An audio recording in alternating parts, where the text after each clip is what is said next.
प्यारे बुजुर्गों, माताओं, भाई और बहनों, हम जिंदगी में जो भी करते हैं वो हमारी सोच विचार पर निर्भर होता है। हम कैसे सोचते हैं उसी किस्म के शब्द हमारे मुंह से निकलते हैं, और जैसी हमारी सोच हो, जैसे हमारे शब्द हों, उसी किस्म के कार्य इंसान करता है। तो महापुरुष समझाते हैं कि हमारी सोच जब सही होगी, अच्छी होगी, तो फिर हमारे बोल और कार्य भी सब अच्छे होंगे। तो सोच किसके ऊपर निर्भर है? जो इंसान की समझ है, जो उसकी अंडरस्टैंडिंग है, अगर वो सही हो जाए तो फिर सोच खुद ब खुद सही हो जाती है। तो जब भी महापुरुष इस धरती पर आए, वो बार बार बार हमें समझाते चले आए हैं तो अपनी समझ को सही करें, सही तरीके से जानें कि जिंदगी है क्या, हमने यहाँ करना क्या है। और जब वो समझ हमारी सही होगी तभी हम देखेंगे कि हमारे बोल, हमारे कार्य सब सही होने शुरू हो जाएंगे। तो संत दर्शन सिंह जी महाराज, जिन्होंने बहुत कुछ रूहानियत के रास्ते के बारे में कहा और समझाया कि हमारी समझ कैसी होनी चाहिए, जब हम उनके लिखे हुए शब्दों को हम समझने की कोशिश करते हैं तो बार बार बार वो हमें समझाते हैं कि हम अपनी समझ को सही करें। ज़्यादातर इंसान दुनिया में जब जीता है तो घबराया सा होता है। उसको लगता है कि मेरे साथ ये चीज़ ठीक नहीं हो रही, मेरे साथ वो चीज़ ठीक नहीं हो रही, पता नहीं क्यों मेरी ज़िंदगी में सही तरीके से मुझे जीने के लिए अड़चनें आ रही हैं। और क्योंकि हमें किसी को समझ नहीं है कि हमने कर्म क्या किए हैं, क्योंकि कर्मों के ऊपर पर्दा पड़ जाता है जब एक बार इंसानी चोले से हम गुजरते हैं। तो हमारे साथ क्या हो रहा है, क्यों हो रहा है, उसकी समझ हम में से किसी को आ नहीं सकती। तो जब इंसान ये सोचता है कि मेरे साथ चीज़ें क्यों नहीं ठीक हो रही, औरों के साथ तो सब कुछ ठीक है, मेरे साथ ही खराबी हो रही है, तो फिर एक मायूस सी जिंदगी जीता है। और उसमें हर समय या तो डिप्रेस हो जाता है, या उसको यही लगता है कि सारी दुनिया मेरे खिलाफ है, और फिर चिड़चिड़ा सा माहौल खुद भी करता है और अपने घर वालों के लिए भी उस किस्म का माहौल पैदा कर देता है। तो जब हम संत दर्शन सिंह जी महाराज के पोइट्री को पढ़ते हैं तो वो बार बार बार हमें समझाते हैं कि हम अपनी ज़िंदगी जिए कैसे, कि ज़िंदगी में पॉजिटिविटी होनी बहुत ज़रूरी है। चीज़ें होंगी जो हमारी मर्जी के मुताबिक नहीं होंगी, ये समझना बहुत ज़रूरी है। ये नहीं कि हर एक चीज़ ज़िंदगी में हमारे समझ के मुताबिक हो, क्योंकि हमारी समझ सही नहीं होती। और हमारी समझ यही रहती है कि हमने इस दुनिया में कुछ करना है, कि हमने इस दुनिया में जीते हुए इस दुनिया की बुलंदियों को पाना है। तो इंसान सिर्फ बाहर की चीज़ों की ओर ध्यान देता देता जिंदगी गुजारता है, और जब उसे कुछ लगता है कि बाहर की चीज़ उसे मिल गई जो उसे चाहिए, तो कुछ क्षणों के लिए खुश रहता है, लेकिन हजारों चीज़ें जो उसको मिलती नहीं, और फिर उन्हीं चीज़ों को ना पाने के लिए ही वो अपनी ज़िंदगी बर्बाद कर देता है। क्योंकि समझ हम सबकी यही रहती है कि ये बाहर की दुनिया में, जिसे हम अपनी इंद्रियों के जरिए ग्रहण कर रहे हैं, आंखों से इंसान देखता है तो बाहर की चीज़ों को देखता है, कानों से सुनता है बाहर की आवाज़ों को सुनता है, नाक से सूंघता है तो बाहर की सुगंधों को सूंघता है, खाना खाता है जो भी स्वाद है वो भी जो बाहर का पदार्थ है उसको खाता है, और शरीर के जरिए जो हजारों सेंसेस हैं, स्पर्श की इंद्री के जरिए हम जीते हैं। तो सारे इंटरैक्शन हमारी बाहर की दुनिया के साथ है। उसी को इंसान असली समझता है और उसी तरीके से जीते हुए सोचता है कि सब कुछ जो उन इंद्रियों से ग्रहण हो रहा है वही सब कुछ है। हमें समझ में ही नहीं आता कि इस जहां के आगे जहां और भी है। हमें समझ में नहीं आता कि हमारा मकसद क्या है। और जैसे इंसान जीता है चलता रहता है, चलता रहता है, चलता रहता है। तो महापुरुष जब भी धरती पर आए बार बार बार हमें समझाते चले आए हैं कि यहाँ आने का मकसद पहले तो अपने आप को सही रूप में जानना है। हमें ये जानना है कि असलियत में हम ये शरीर नहीं, जो ताकत इस शरीर को जान दे रही है, जिसके जरिए शरीर चलता फिरता है, उसको आत्मा कहें, रूह कहें, सोल कहें, असलियत हमारी उसी में है। और ये शरीर पिता परमेश्वर ने अपनी दया मेहर से हम सबको दिया है कि हम अपने आप को उस आत्मिक रूप में जान सकें, कि हम पहचान सकें कि हम हैं कौन। और हर एक इंसान का इस धरती पर आने का मकसद एक ही है। ये नहीं कि कोई भारतवर्ष में पैदा हुआ तो उसका मकसद और है, कोई अमेरिका में पैदा हुआ उसका मकसद और है, कोई अफ्रीका में पैदा हुआ उसका मकसद और है, कोई यूरोप में पैदा हुआ उसका मकसद और है। हम सब इंसानों का मकसद एक ही है कि हमें एक मौका पिता परमेश्वर ने दिया है, एक जिंदगी दी है 50, 60, 100 साल की, जिसमें कि हम असलियत की जानकारी पा सकते हैं, अपने आप को सही रूप में जान सकते हैं, और फिर हम कदम बढ़ा सकते हैं ताकि जो सही मकसद है इस जिंदगी का, जो कि आत्मा का मिलाप परमात्मा से हो, क्योंकि हम 84 लाख जियाजन से छुटकारा पाएं, उस मकसद को हम पूरा कर सकते हैं। तो संत दर्शन सिंह जी महाराज, जिन्होंने बहुत कुछ इंसान को जीना कैसे चाहिए वो अपने लफ्जों के जरिए समझाया है, और एग्जाम्पल लेके दुनिया के जो रोज रोज की चीजें हमारे साथ होती हैं उनके जरिए समझाया है कि हम अपनी समझ को सही कैसे करें। अगर हम अपनी अंडरस्टैंडिंग को सोचें तो दुनिया में क्या होता है, बच्चा जब पैदा होता है तो उस बच्चे को उसके माँ बाप जो तौर तरीके हैं, जिस माहौल में वो पैदा वो समझाते हैं। जैसे ही वो थोड़ा सा बड़ा होता है,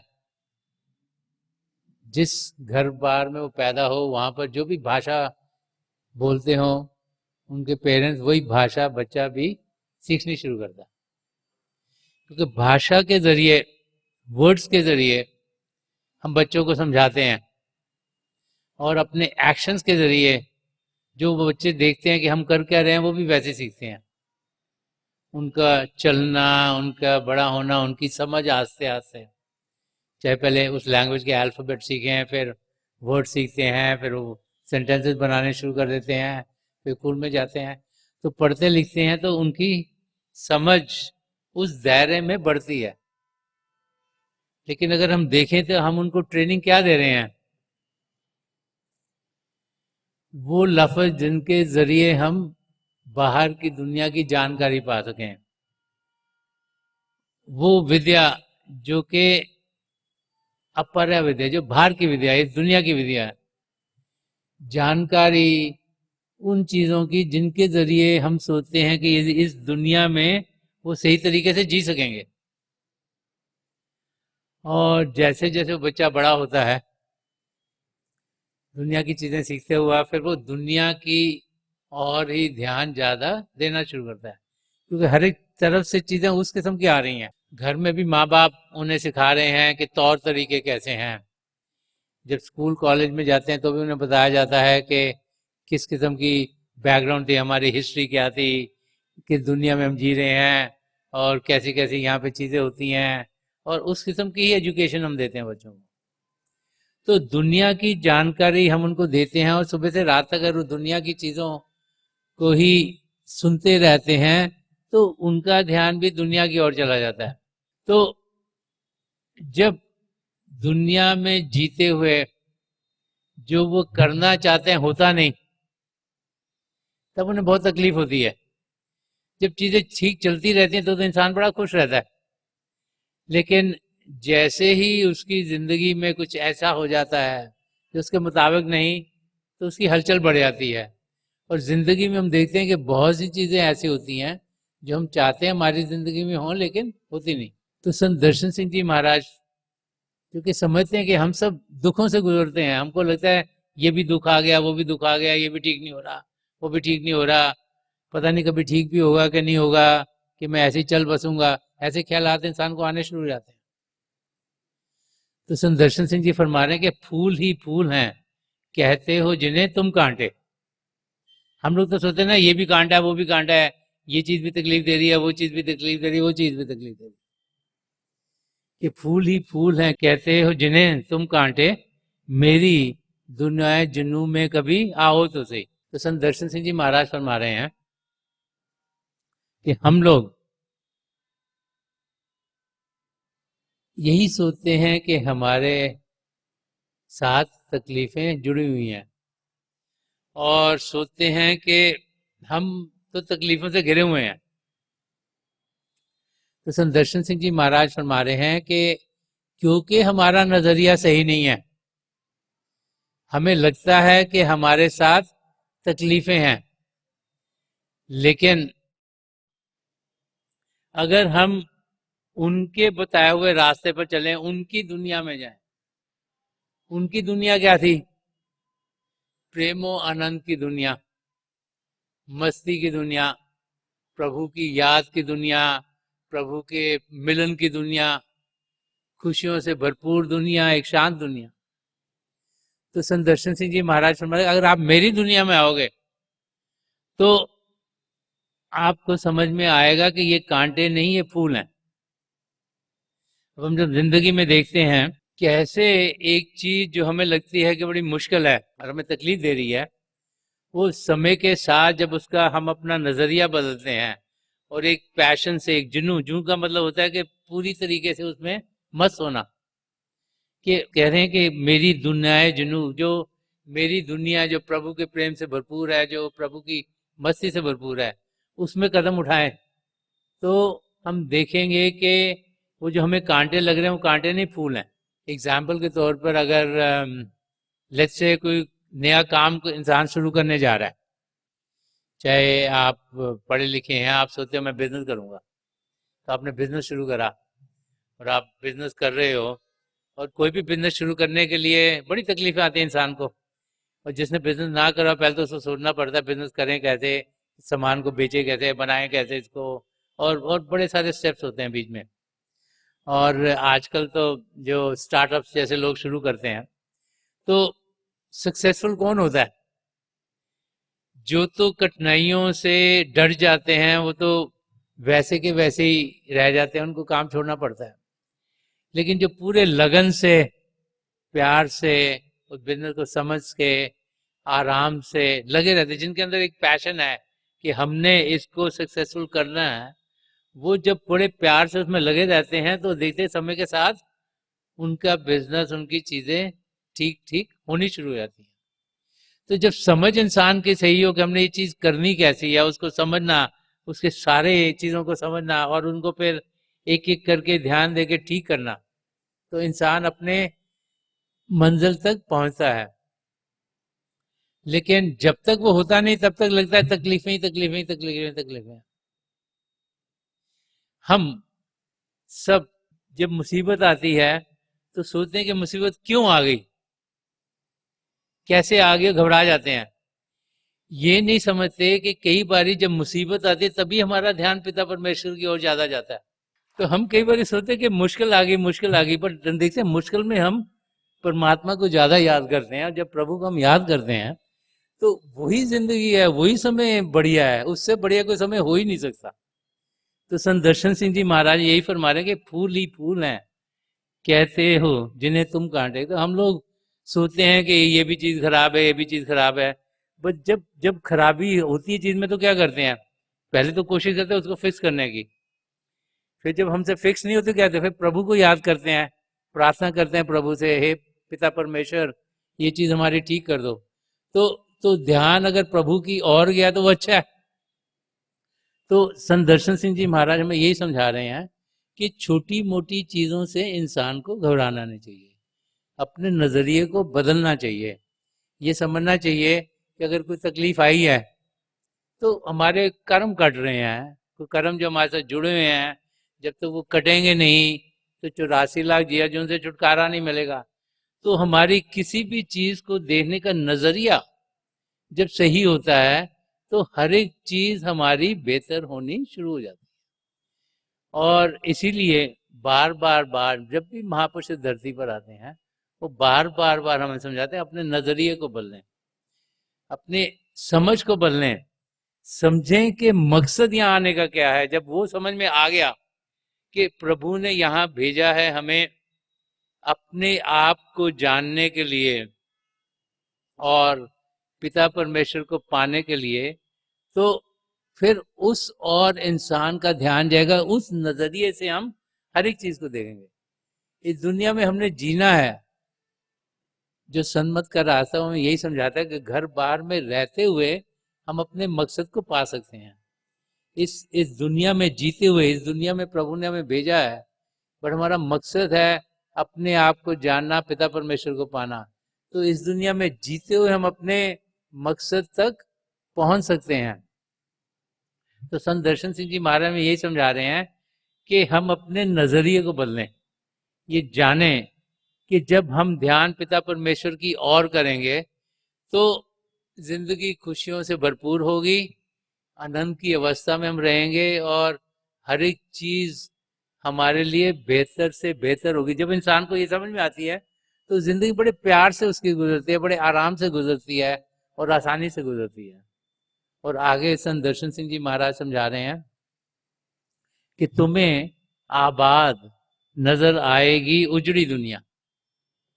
हर एक इंसान सोचता है मेरी दुनिया ही खराब हो गई है, उजड़ गई है, मैं अलग हो गया हूं सबसे, मेरे पर तकलीफ ही तकलीफ है। तो फरमा रहे हैं कि तुम्हें आबाद नजर आएगी उजड़ी दुनिया, दिल की दुनिया को मोहब्बत से बसाओ तो सही। तो संत दर्शन सिंह जी महाराज हम समझा रहे हैं कि हम अपने अंदर प्रभु के प्रेम को जागृत करें। प्रभु का प्रेम हमारे अंदर है, हमारी आत्मा परमात्मा का अंश है।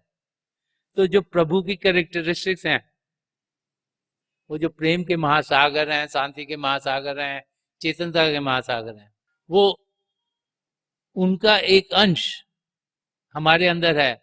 तो हम भी प्रेम से भरपूर हैं, शांति से भरपूर हैं और चेतन है, लेकिन उसका हमें अनुभव नहीं होता। हम सब मन इंद्रियों के घाट पर जी रहे होते हैं, तो उसका हमें अनुभव नहीं होता। तो संत दर्शन सिंह जी महाराज समझा रहे हैं कि अगर हम अपने आप को प्रेम की दुनिया में लेके जाएंगे, अपने आप को प्रभु के प्रेम से भरपूर करेंगे, तो हम देखेंगे कि हमारा नजरिया ही बदल जाएगा।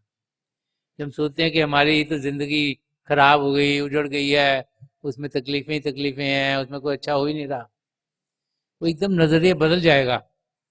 हमें ये लगना शुरू हो जाएगा अच्छा मैं, हमारे पास जितना भी भार है कर्मों का दिन ब दिन कटता चला जा रहा है, हम वो भार हल्का होया जा रहा है, हम अपने मकसद के नज़दीक पहुंच रहे हैं। तो जो बाहर की कोई तकलीफ भी होगी वो आएगी तो गुजर जाएगी, उसकी और इंसान का ध्यान नहीं रह लगेगा, ये आई ये भी टल जाएगी। अगर आप अपनी ज़िंदगी में देखो तो कितनी बार किसी को बुखार हो जाता है, कोई बीमार हो जाता है, किसी को वायरस हो गया और उस वक्त लगता है पता नहीं क्या हो जाएगा। और कभी कभी तो जैसे जैसे उम्र बढ़ती है, कभी किडनी नहीं चल रही तो कभी लिवर में प्रॉब्लम है तो कभी सांस नहीं, इस किस्म की तकलीफें लगती हैं, बट समय के साथ ठीक भी हो जाती हैं। तो इंसान को किसी भी हालत में घबराना नहीं चाहिए। तो संत दर्शन सिंह जी महाराज यही फरमा रहे कि आपकी जो जिंदगी है, जो आपको लग रही है कि उजड़ गई है, वीरान हो गई, जैसे उसमें कुछ पतझड़ी हो गए हैं, कुछ कुछ खुशी नहीं, कुछ आनंद नहीं, वो आबाद हो जाएगी, उनमें खुशियां आ जाएंगी, वो हरी भरी हो जाएगी। तब होगी जबकि आप अपने अंदर प्रभु के प्रेम का अनुभव करोगे। वो कैसे होगा? जब हम भजन अभ्यास करेंगे। अगर ध्यान बाहर की दुनिया में डालेंगे तो अंदर की दुनिया का मालूम नहीं कर पाए, लेकिन जैसे ही हम ध्यान अंदर की दुनिया में करेंगे, वो ध्यान हमारा अंदर की दुनिया में तब जाता है जब कि हम आंखें बंद करते हैं, शांत होकर बैठते हैं और ध्यान अंदर की ओर करते हैं। जब अंदर की ओर करेंगे तो पिता परमेश्वर की दया मेहर से हम जो जागृत दुनिया है, जो प्रेम से भरपूर दुनिया है, जो रोशन दुनिया है, उस दुनिया में पहुंच जाएंगे। और जब हम उस दुनिया में पहुंच जाएंगे तो हम देखेंगे कि हम अपने मकसद के बहुत नज़दीक आ गए हैं। और वो दुनिया है जो यहाँ संत दर्शन सिंह जी महाराज फरमा रहे हैं कि दिल की दुनिया को मोहब्बत से बसाओ तो सही। फरमा रहे हैं कि अगर आप तकलीफ के समय में हो, आपको लग रहा है कि चीज़ें ठीक नहीं है, तो उस समय आपको सहारा चाहिए। जब अंदर की दुनिया में बढ़ते हैं, प्रेम की दुनिया में बढ़ते हैं, तो हमें अपने सदगुरु का सहारा मिलता है, पिता परमेश्वर का सहारा मिलता है। अगर आप देखें कि दुनिया में जैसे आप किसी तकलीफ के समय में से जा रहे हैं और आपको तकलीफ हो रही है और आप अकेले ही उस तकलीफ को झेल रहे हैं, तो आप और भी डिप्रेस हुए चले जाते हैं और भी आपको तकलीफ लगता है बढ़ती जा रही है। लेकिन अगर उस समय आपको कोई सहारा दे दे, कि आपका दोस्त मित्र हो, फैमिली का कोई मेंबर हो, कोई और हो जिसको आप जानते हो, और वो आपको सहारा दें, आपके साथ टाइम स्पेंड करें, आपके साथ कोई बातचीत करें, आपका ध्यान असलियत की ओर करें, तो आप देखेंगे जो आपकी तकलीफ का समय वो आपका आसानी से गुजर जाता है। तो यहाँ संत दर्शन सिंह जी महाराज फरमा रहे हैं कि हमारे पास, हमारे अंदर एक बहुत बड़ा खजाना है, और जब उसमें हम जाते हैं, वो प्रेम का खजाना है। जब उस खजाने में हम जाते हैं तो जो प्रेम है वो, उसका जब हम अनुभव करते हैं तो बाहर की जितनी भी चीजें हैं वो खुद ब खुद खत्म होनी शुरू हो जाती हैं। जैसे एक वाक्य दो बच्चों का है। ये दो बच्चे थे जिनके माँ बाप थे। आजकल का जमाना है जो कि माँ बाप दोनों काम करते थे और बच्चे छोटे थे, एक लड़का था एक लड़की थी। तो माँ बाप को काम करना था, उन्हें आउट ऑफ जिस भी टाउन में रहते हैं वहाँ बाहर जाना था। तो उनको लगा दो बच्चे हैं तो क्या करें, तो उन्होंने एक नैनी रखी कि भाई ये इसको इनको संभाले। तो एक लेडी रखी जो उनका ख्याल करे बच्चों का। तो माँ बाप बाहर चले गए। तो रात को जब बच्चे सोने लगे, दोनों छोटे थे, उनको डर लगना शुरू हो गया। तो उन्होंने सोचा कि पता नहीं ये जो बारियां हमारे कमरे की, ये इनको नैनी ने बंद करा कि नहीं करा। अब वो घबराए क्योंकि वो एक कमरे में थे, वो नैनी दूसरी कमरे थे। तो बच्चे एक दूसरे से बातचीत कर रहे हैं और दोनों डरे हुए हैं। तो एक दूसरे को कहता है, ओहो, अगर कोई जानवर आ गया और उसने दरवाजा ये बारी खोल के अंदर आ गया, अब हम क्या करेंगे फिर। तो दूसरे कहते हैं, नहीं नहीं, अगर सांप आ गया तो फिर हम क्या करेंगे। वो दोनों घबरा रहे हैं एक दूसरे से। सारी रात ऐसे ही सोते रहे। सुबह हुआ, एक दिन के बाद उनके पेरेंट्स वापस आए तो उन्होंने कहा कि हमें तो बड़ा फिक्र लगा, हमें बड़ा डर लगा, हम बारी को पता नहीं बंद करें ना करें, नैनी से बात करें ना करें, तो आप प्लीज़ हमको छोड़ के मत जाओ। जैसे ही वाक्य बताया जाता है, एक आधा महीना गुजरा तो उनको फिर जाना पड़ गया बाहर, और कोई माहौल ऐसा था और कोई था नहीं टेकर गया। तो उनको लगा नहीं नहीं, ये नैनी से हम बात नहीं कर सकते, तो उन्होंने एक और नई नैनी रख ली। तो अब नई नैनी रखी, उसको कहा आप ना मेक श्योर करना कि इनकी विंडोज सारी बंद हो। तो उसने, नैनी ने रात को सारी विंडोज बंद कर दी। अब दोनों बच्चे अब रात को सोने लगे हैं, तो वो फिर घबराना शुरू हो गए कि वो हो, अगर कोई बाहर से आ गया, उन्हें शीशा तोड़ दिया और वो अंदर आ गया, तो फिर हम क्या करेंगे। फिर वो घबराए, फिर घबराए, फिर घबराए, सारी रात फिर उनकी ऐसी घबराहट में गुजर गई। अब जब माँ बाप फिर वापस आए तो उन्होंने फिर उनको बताया कि हमको तो बड़ा फिक्र था। तो अब माँ बाप ने सोचा कि अब हमको जाना तो बाहर पड़ता है कि हमारा काम ऐसा है, नहीं तो काम रुकेगा तो करें क्या। तो जब भी ऐसे वाक्य सुनाए जाते हैं, सोल्यूशन तो एक किसी बुजुर्ग के पास जाकर ही मिलता है। उनका एक एक बुजुर्ग हैं, बड़े सियाने हैं, इनको पास के पूछते हैं कि हम क्या करें। तो एक बुजुर्ग के पास गए, उनको पूछा कि हमको बाहर जाना पड़ता है, बच्चे हमारे बड़े घबराते हैं, तो क्या करें। तो बुजुर्ग ने बड़ा सोच के उनको कहा कि आप क्या करो कि अपने घर में ना एक सेफ रूम बनाओ, जैसे सेफ होता है ना वॉल्ट जैसा, वैसा बनाओ, और बड़ा बनाओ, उसमें कोई भी बारी ना लगाओ, और इसको इतना पक्का बनाओ ताकि जब आप जाओ, कमरा इतना बड़ा होना चाहिए लेकिन सब दीवारें ऐसे जैसे सेफ बना हुआ है, ताकि बच्चे जब उसमें रहें तो उनको लगे ना कि कहीं से कोई तोड़ के आ सकता है। तो उन्होंने सेफ बना, उसके बाद बच्चे खुश हो गए। तो मैं वाकई इसलिए सुना रहा हूँ कि हमारे अंदर प्रभु ने सेफ ऑलरेडी बनाया हुआ है। हमारे अंदर वो एक ऐसी जगह है जहां पर कोई भी हमें तकलीफ दे नहीं सकती। हम प्रभु के प्रेम से भरपूर हैं, प्रभु के रूहानियत का खजाना हम सबके भीतर है। जब हम अंदर की दुनिया में कदम बढ़ाते हैं तो हम उस खजाने को पा सकते हैं। तो बार बार बार महापुरुष हमें समझाते हैं कि हम उस खजाने को पाएं, हम अपना ध्यान असलियत की ओर करें, हम जाने कि हमारा सहारा हमारे साथ हर पल हर क्षण है। पिता परमेश्वर हर क्षण में हम सबका ख्याल कर रहे हैं। हम भाई बहन जिन्हें नाम की देन मिली है, तो हमारे सदगुरु का नूरी स्वरूप यहाँ शिव नेत्र पर टिका रहता है। तो वो हर समय हमारा ख्याल कर रहा होता है, और वो यही चाह रहा होता है कि हम अंदर की ओर ध्यान दें, ताकि वो हमें मदद करें, हमें सहारा दें, हम अपने साथ अंदर के मंडलों में ले जाएं और हमारी आत्मा का मिलाप परमात्मा में कराएं। तो इसका अनुभव हमें तब होगा जबकि हम भजन अभ्यास में बढ़ेंगे। जब तक ध्यान टिकाएंगे नहीं, बैठेंगे नहीं, हम अपनी मंजिल तक पहुंचेंगे नहीं। और भजन अभ्यास का असर तब होता है जबकि हमारी जिंदगी एक पवित्र जिंदगी बने, हमारी जिंदगी सद्गुणों से भरपूर हो। बहुत सी बात संत कृपाल सिंह जी महाराज भी फरमाते थे कि an ethical life is a stepping stone to spirituality, कि हमारी जिंदगी में सद्गुणों का होना एक पहला कदम है रूहानियत के रास्ते पर बढ़ने के लिए। तो एक सच्चाई की जिंदगी जीना, एक पवित्र जिंदगी जीना, एक प्रेम से भरपूर जिंदगी जीना, एक निष्काम सेवा भाव से भरपूर जिंदगी जीना, करुणा से जीना, अहिंसा का रास्ता अपनाना, ये सब सद्गुण है जो हमारी जिंदगी के बेस बनाते हैं, ताकि हम फिर अपनी मंजिल की ओर बढ़ सकें।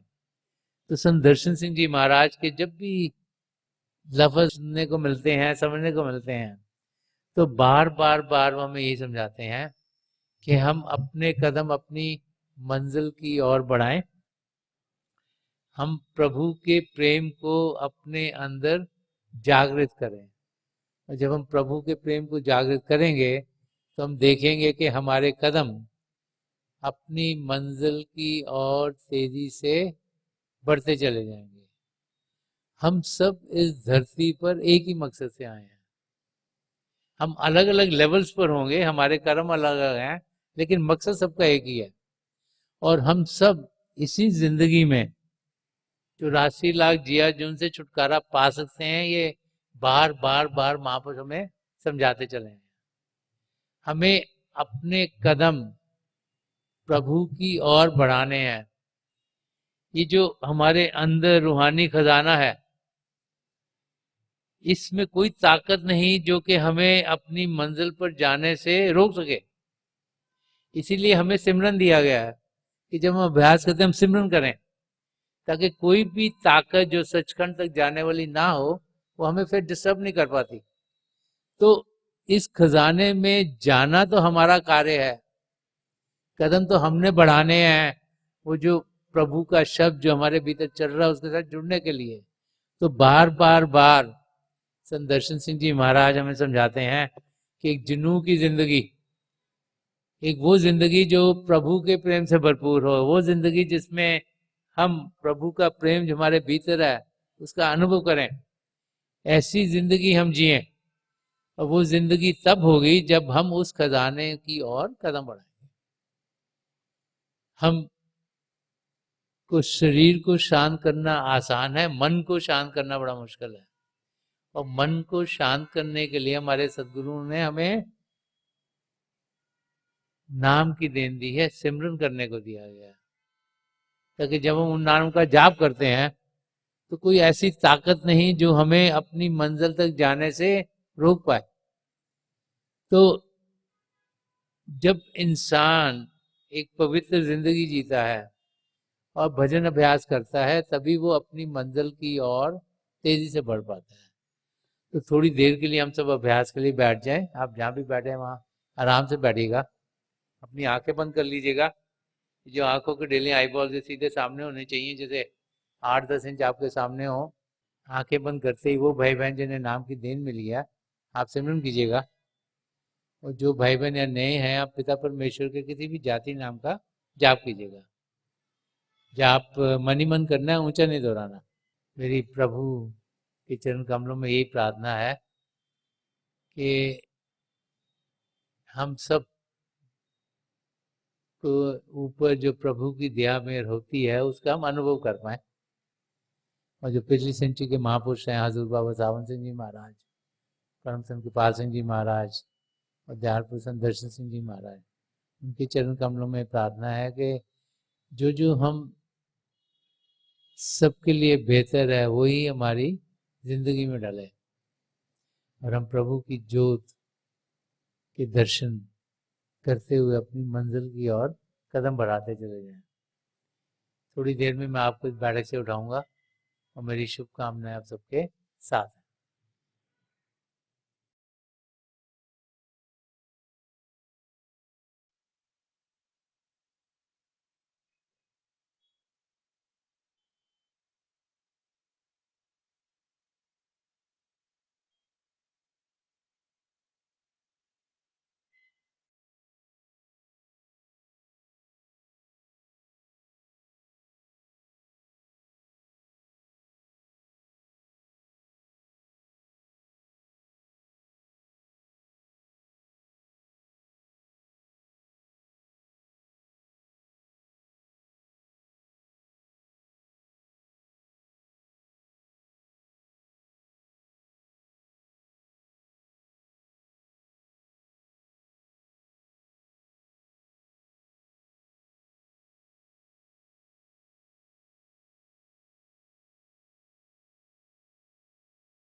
छोड़ दीजिए जी, प्लीज रिवॉल्व।